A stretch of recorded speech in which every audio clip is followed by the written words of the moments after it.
Hey, what's up, everybody? Today we're going to be talking about why a lot of founders and business owners think that buyers are out, looking for deals and buying their past, essentially. When we want to talk more about, hey, buying your past really isn't, the key thing that a buyer's looking for. They're looking for what's the pathway forward look like. And what I mean by that is one, is the revenue in the business durable and can it be expanded upon? Can the business grow seamlessly? What does that CapEx and or the growth trajectory look like?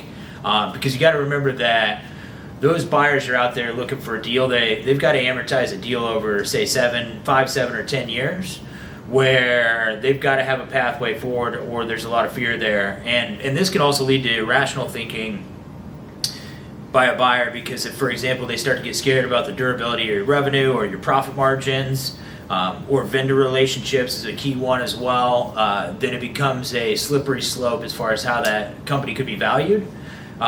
So that's one thing that we try to look at pretty heavily when we look at a business is what does the cash flow look like relative to revenue, and what does that mean over a 1, 3, 5, 10 year period or longer, depending on what that buyer is looking for. And so one other thing that we like to note as well is that the growth rate of a company is completely subjective, so don't follow any kind of discount rate process.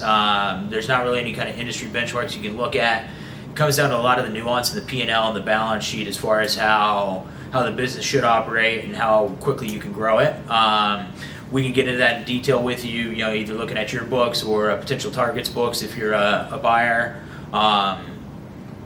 Scaling a business, what are the systems and what does the processes within that business look like?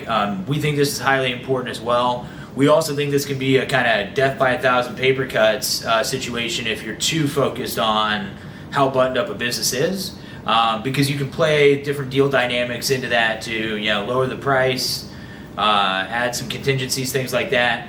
So as always, reach out, sellers, if you're unsure of how to approach this, and we'd be happy to talk to you about what that would look like. Or even dig in further and look at your books and see if we can give you a better idea of what your future story would look like and what the risks are for a buyer coming in cold, looking at it, and only having 90 days or 120 days to maybe dig through a deal where you've been in that company for 40 years. Thank you very much. Reach out to us if we can help with anything, or as always, keep watching and we'll keep trying to give you good info.